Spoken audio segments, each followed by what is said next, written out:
Adulting with Amy and Lani. Well, welcome to today's podcast. We are going to do part 2 of holiday gatherings and parties and how to reduce that stress. Party. Yeah. So let's jump into it. This should be fun. Okay. So in managing our stress over the holidays, when we're talking about parties and gatherings, we're going to start out with the concept of which invitations are obligations and which are flexible. And for me, this can be very stressful because my spouse is an introvert. You do always have a choice. So listen to your needs, plan your time so you're not rushing or feeling pressured. You know, what does that look like? Do you need to rest before the party? Do you need to prepare anything before the party or, day before? And follow the rules. Follow the rules. Those expectations that we talked about last week. What are their rules for gift giving? If this is a do not bring a gift, we're focusing on each other, don't bring a gift. Don't do it. You've been told, you've been, not asked, told. Is there a dollar amount for the gift giving? If it's a $5 or homemade minimum, don't show up with the fancy $15 gift basket, whatever those other rules might be. If this is a ringers off zone or whatever, the dress code, any of those rules. And I think the internet has some really good tips on, rules. If you're not sure and if they haven't made it clear, you could actually go and take a look, and if need be, you can contact the host for clarification.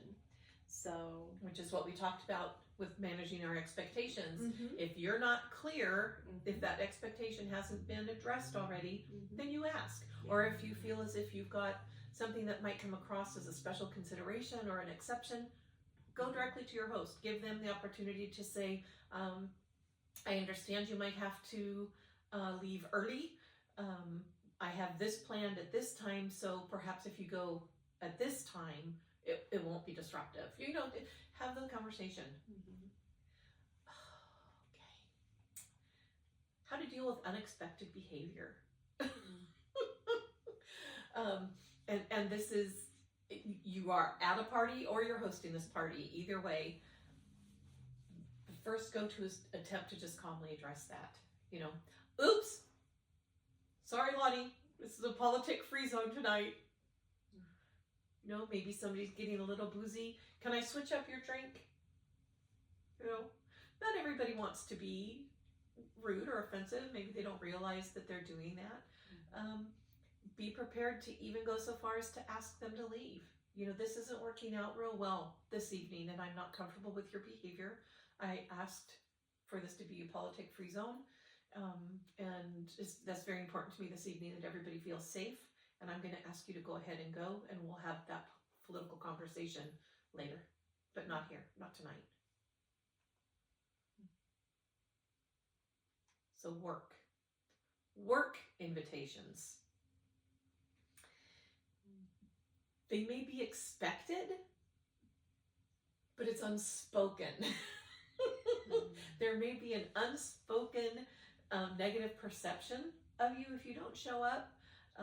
So consider trying to at least make a short appearance.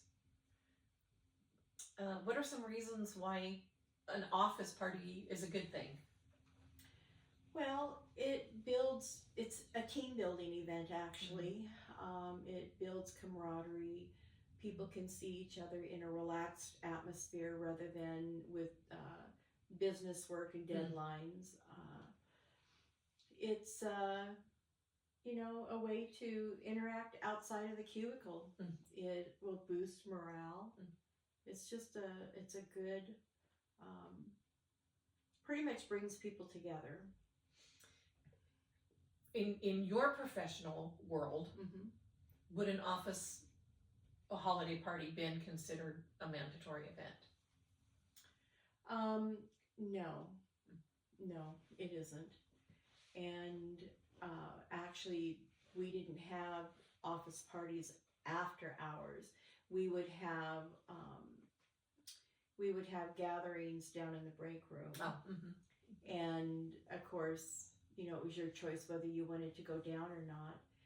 But we would use that time to be able to visit and share and not talk about work or what's going on or any of that. So it was pretty much, you know, like I said, lunch hours. And I have experienced both, where it was during work hours and there was an expectation that you were going to drop by at the break room, or no, it's during work hours, pop in if you can. But I've also had invitations that were mandatory after hours, fancy meal, you have to pay your own way. You'll know your office culture. So, family. Some families have traditions, and some have expectations, and some have a combo. So if you're, you know, if my family's getting together for the holidays and I'm invited, I'm excited to go. I have some friends too that if they invite me, I'll be excited to go. I'll feel a little obligated because they are my friends and maybe we haven't caught up. But my friends in my circle are going to understand. I just can't do it today. I'm so sorry. You know, I wanted to go. Can I bring that dip by? But I can't stay. So we've got invitations from family, invitations from friends, invitations from things that we're doing in the community, our clubs, our churches, our school, the kids' sports, lots of them. And the easiest thing to do is to manage the invitations, which ones are mandatory and which ones are negotiable. That's your first stop. Yeah. Well, and yeah, prioritizing because you can't hit them all. So, what next? Remember your motives and find joy in them. You know, motives aren't always a bad thing. You know, are you trying to simply impress, or are you trying to offer an experience to be treasured and remembered? You know, try to keep things to the positive, and it's going to come out better for everybody. A more enjoyable event and season for everybody involved. Journal the fun and the expectations you had. See if they got met or if they didn't and why they didn't. You know, what can you do different next year when it comes around? Journals are great. You know, who's that you're going to see, and write down different little reminders that you have about them so you don't forget when you're getting to talk and you, oh, I remembered this, and you know, it just makes it a lot more fun. And it's kind of a little memoir too for you. You know, I did write.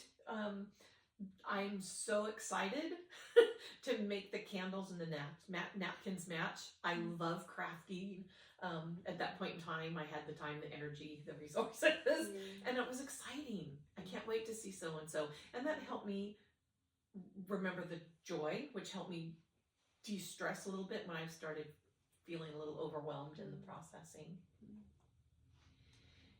If you begin feeling worn, frazzled, pressured, dissatisfied, practice, say it with me now, the pause and pivot. Oh. Not to be confused with the bend and snap.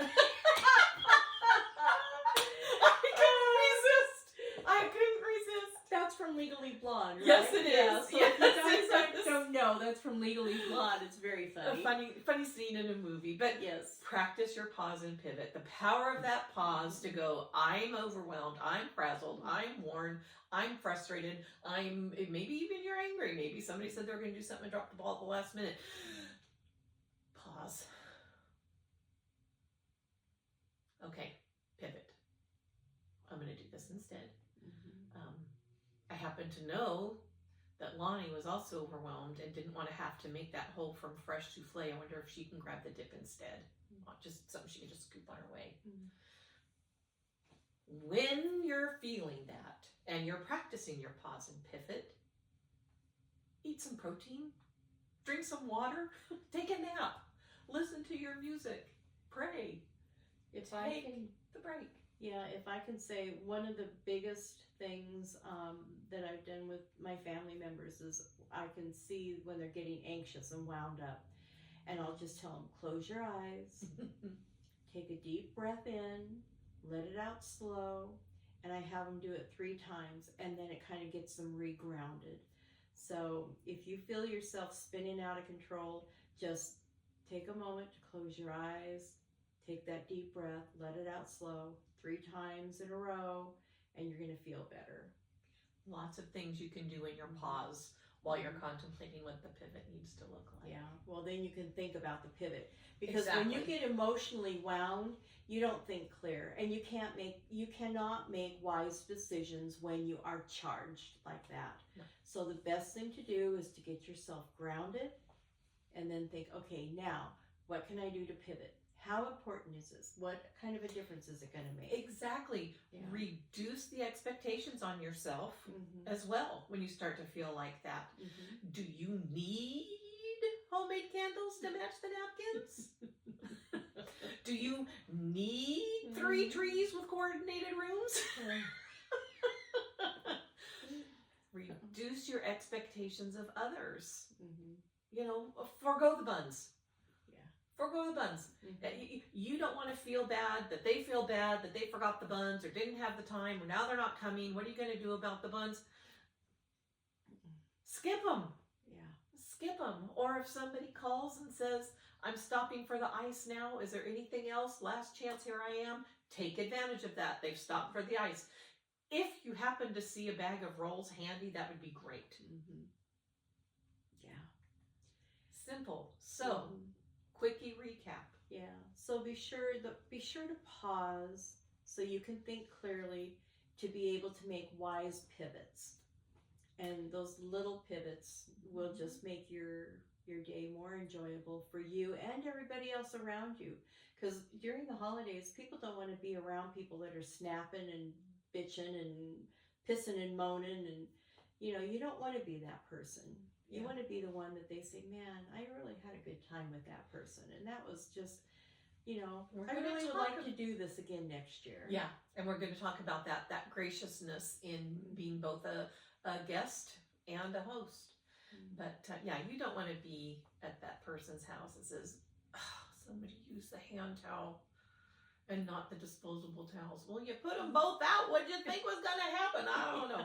Anyway, you've managed which invitations are mandatory and which ones are flexible or negotiable. Let's talk about hosting. Hosting, if you're the host. Lani is an excellent host. She is.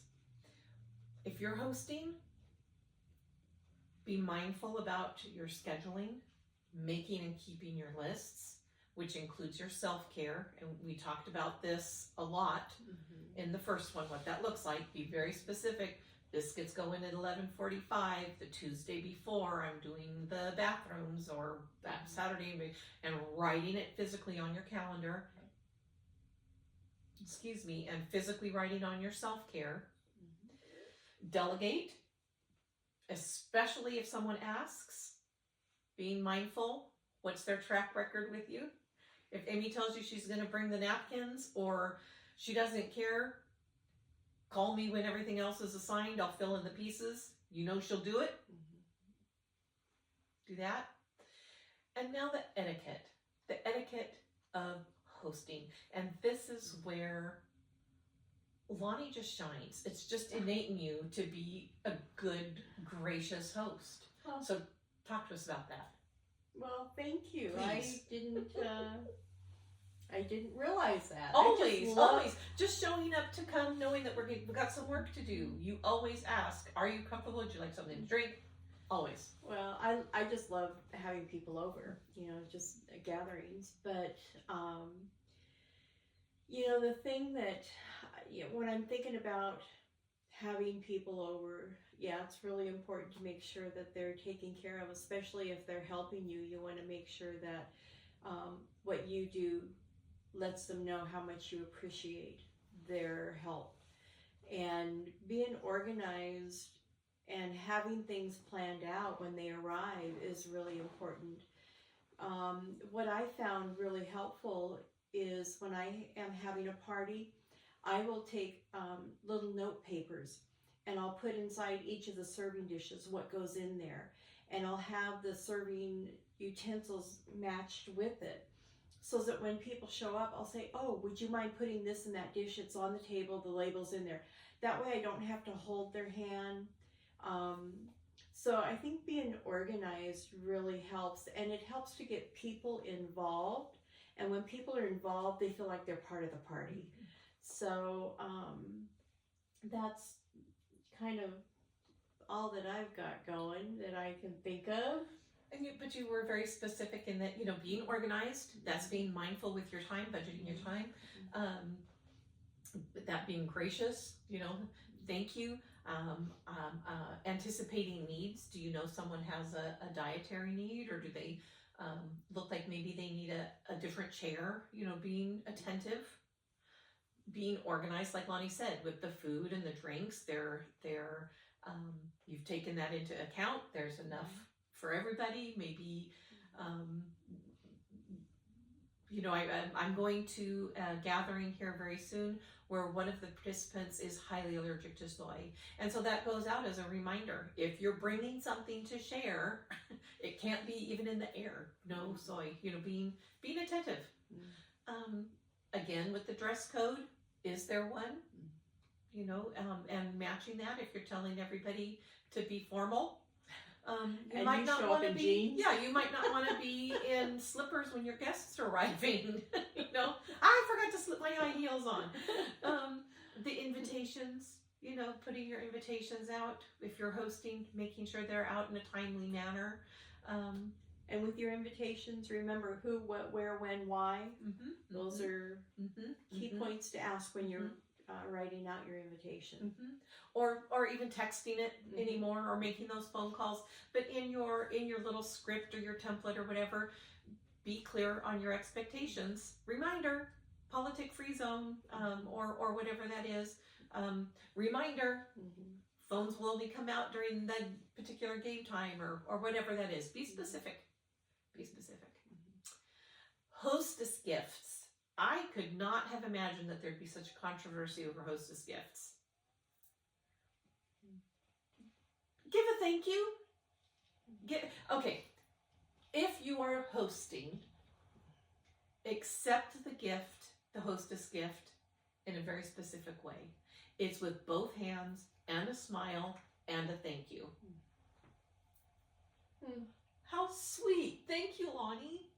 I didn't realize that. I'm going to put this to the side for now. Or is this something that you meant for us to share with the group? And then you can open it then. This is that body language stuff. This is that psychological stuff in being gracious. Okay. You have my undivided attention. You're telling me thank you. I want to acknowledge that. I want to acknowledge your gratitude. I did this so we could have fun and be together. And you're saying thank you for getting us together. Okay. So you may open that gift or save it as the host or hostess. A brief text or email of thanks as an acknowledgement is sufficient, especially if you're choosing to not open them at the time.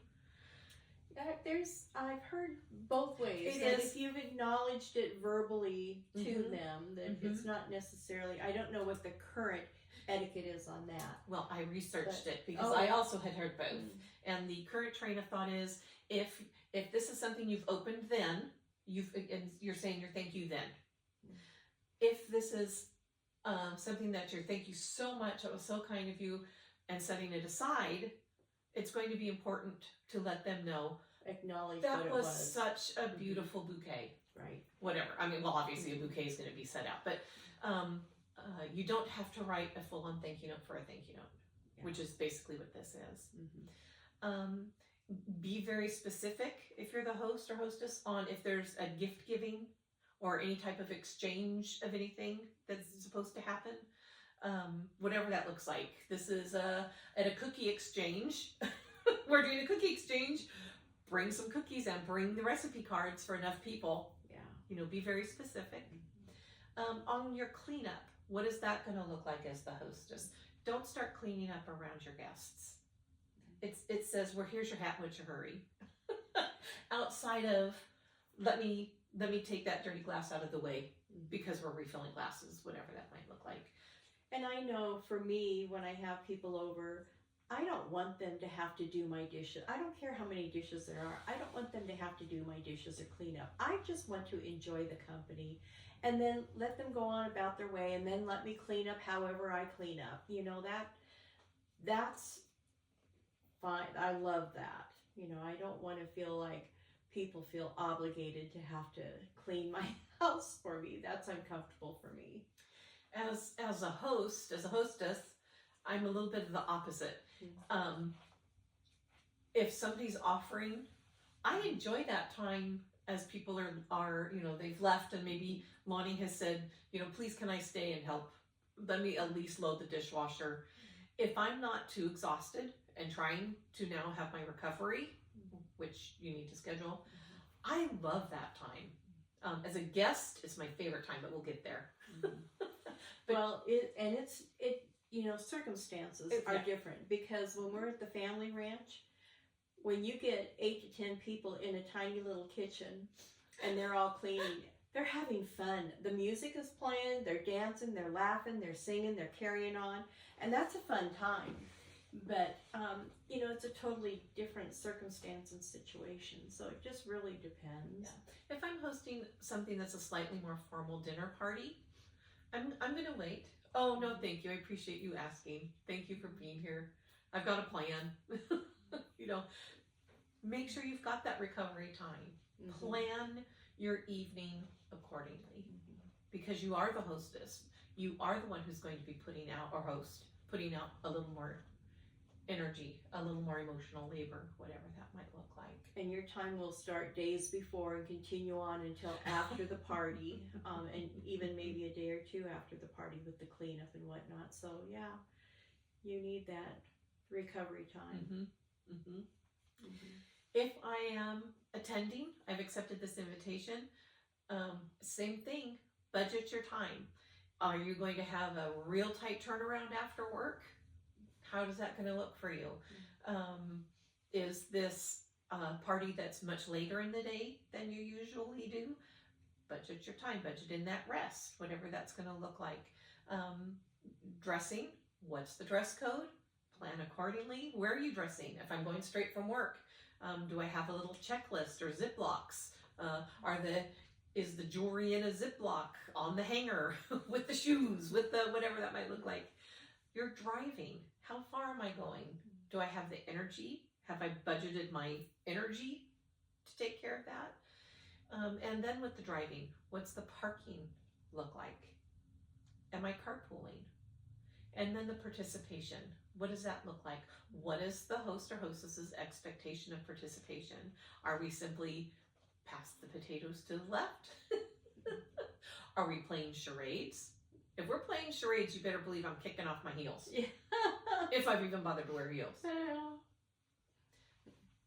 Some etiquette on being the attendee. The +1. This is a big fat hairy deal and people don't realize it. It depends on the function and your relationship with the host, of course. If you haven't been offered a +1, don't ask or insist. There may be a reason for that. What about children? That's an excellent one to be clear on. An excellent one. We will have child care available in a different area. Or no children. Or bring adults them. only. Yeah, or the more the yeah. merrier, but please be attentive to your child so other people can enjoy their time as well. In a family setting, maybe it's very different. We are, when all of us are all together at Hollis Holiday, whoever sees the disaster about to happen mitigates it. It's just a village. Yeah, it's the same when we're at the ranch. Yeah. Yeah, so and we're talking different circumstances, whether it's a formal party, whether it's a family gathering, whether it's a social event. Maybe you've received an unexpected guest. Plan accordingly, again, depending on as far as the +1 goes with your relationship, with your host and how they're doing their function. Lonnie, I know we're doing that taco bar tonight, and I am so sorry. I had no idea that my sister was leaving town, and this is our evening together. Would you mind? If Lonnie minds, she can say, I was really hoping it would be just us because I wanted to talk about this thing that had come up. Okay. So, sorry, sister. We're going to have to make another plan. Actually, it's like, go spend it with your sister. She's going to be gone. We'll get together tomorrow. And that was the next point on an unexpected company as an attendee. Consider your apologies. Especially during the holidays. People are going to understand, I didn't expect this guest. I'm sorry I can't. Because, I know we've been planning this really fun gift exchange all this time. We've been talking about it for months. We did the Secret Santa thing, and they just published the mandatory work party. I'm so sorry. I'm so sorry. Grace and mercy, guys, for each other as well. Yeah. If it's a mandatory event, arrange something for your unexpected guest. I have to go to this work party. I'm so glad you're in town. Feel free to order in a pizza, or our mutual friend is also unencumbered tonight. This might be a great night for the two of you to go to the taco bar. Catch up. Yes. But the +1 is sticky. Especially for something more formal. When you start talking about weddings and things, that's a per head count budget. It's a whole different ballgame. As an attendee, go with the flow. If people are quietly, just mingling and chatting, and it's pretty smooth, quiet sailing, don't take it upon yourself to suddenly burst out with jingle bell, jingle bell, jingle bell rock. They're going to take your cocktail away from you. I just cracked myself up because I can't sing. With or without a cocktail, I can't sing. And the eating and drinking, how is that happening? Is there an hors d'oeuvre table that's fair game? Are there things that are already being laid out on the table that aren't yet fair game? Well, and you'll want to make clear to individuals what has alcohol in it and what doesn't. Some people are trying to steer clear from alcohol for whatever reason. So you want to make sure that they know clearly what to stay away from and what options that they have, and you want to have options for everybody. Yeah. And if you have several friends that are trying to make changes, it's best just not to have an alcoholic beverage. You can have some wonderful punches and non-alcoholic beverages that are very festive and really quite tasty.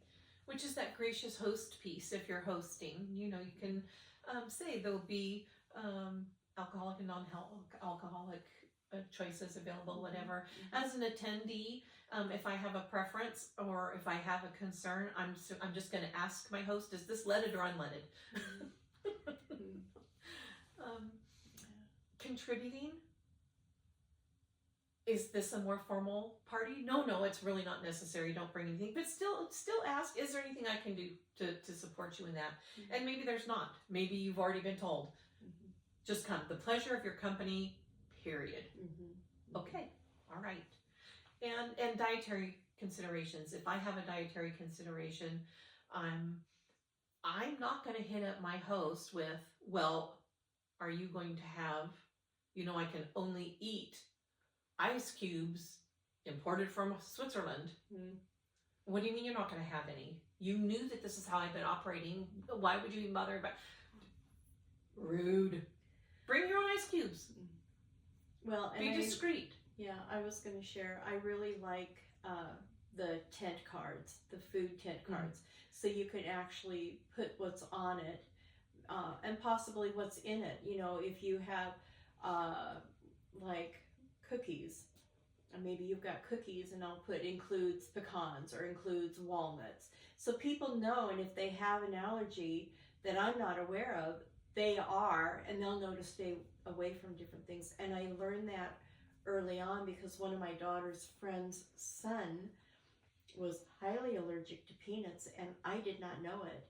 And he was a little guy, and he loved my peanut butter cookies, but he ate them and got very sick. Oh, frightening. And that's when I learned, okay, that's when I need to start labeling everything, because I wasn't aware of the allergies back then. We're talking many years ago. So that's something else to take into consideration. They're simple, they're fun to make, they don't take long. And there's many reasons for different dietary restrictions. There's the preferences, there's religious reasons for doing some of these things. I think that's a genius idea. It'd be very easy to write, lentil loaf vegan, Yeah. Oh, no, I want a lentil loaf. I love lentil loaf. Or made with kosher salt, or, Clever. whatever. You can Excellent idea. Yeah. Excellent idea. Consider what parking's going to look like. If I'm going over to someone's home, is this a neighborhood? Is this a large gathering? Do I want to consider carpooling? Just take the parking into consideration for your own well-being as well. Don't park inconsiderately. Even though I have a rollator, I use a walker on a regular basis. I'm not going to just pull up into the driveway and make an assumption that this is the deal. I'm going to go ahead and ask, is there a spot that you would prefer I'm in with the walker? Those kinds of things. Again, as a guest, a dress code. Yeah. If you've been told we might be taking pictures, I just prefer no jeans. Be as gracious a guest as your hostess has been gracious to you. So, giving a hostess gift. I feel that although a hostess gift it's not required of you if you're bringing a requested food or beverage item, if you're participating in that setup some way, it's not required because you're participating. I still feel like a hostess gift is always appropriate. It says, thank you for including me. Thank you for this party. Thank you for including me. Thank you for letting me have the opportunity to kick in a something, even if it's the paper plate and matching napkins. I'm grateful for the inclusion, and that's what I'm saying. Not over $20. A hostess gift is a small gesture. I did a little bit of research on this because, again, do we hostess gift or not hostess gift in this day and age? Does it require a card? If it's something that might not be opened right then, a small card, like the little stationery cards they put on a bouquet of flowers when you have them sent, a small little handwritten card is okay, is appropriate. Ideas, flowers, wine, olive oil, those fancy cooking types of items, sweets. One website even said things like stationery. It's just a small gesture. Now, when I was reading that about the stationery, I was thinking, what are you giving them? Thank you notes so that they remember to send out thank you notes? I don't know. The stationery felt odd to me. Listen to your guts. Oh, but they've got such pretty stationery out there. I mean, that's true. I've got some that they look like they're embossed with lavenders and, just really pretty. Okay, I'm a convert. Some stationery could be appropriate too. When it comes to, is there gift giving at this particular holiday gathering? Is there a rule? Are we gifting to everybody? Are we, maybe I'm not going to see Lani again, and so I'm going to, this is your Christmas gift. This isn't a hostess gift, it's your Christmas gift. Discreetly, again. But what's up? What's up with the gift giving? No up front. You don't want to show up and be blindsided that everybody's decided to do it wide open. Exchange it. Yes, yeah. Offer to help clean up and mean it. And if the hostess says no, then respect that, because maybe they just want to go to bed. Yeah. And do it the next day. And that would be another follow-up question is, if I can't help you today, if you're going to do it tomorrow, can I help you tomorrow? you know, and if she says, no, I've got it covered, maybe she's got a team coming in or whatever, so. Or maybe last time you helped clean up, you put the Pyrex dish away the wrong way and she only just now found it a year later. No. I love the cleanup after a party, whether I'm, you know, hosting or attending, but usually attending. I like to be the first one there to help, and I like to be the last one there to have helped. Assuming that fits the needs of the host. But that, to me, that is the most fun we've had. And it's exactly like Lani said. The shoes have come off. Maybe the earrings are off. We're hooting, we're laughing, we're hollering. And one of my grandmothers, my grandma Alma, once said, if you're doing the cleaning and washing and drying and putting it away, I don't care where you put it. I'm going to sit here and watch you do it. This is fun.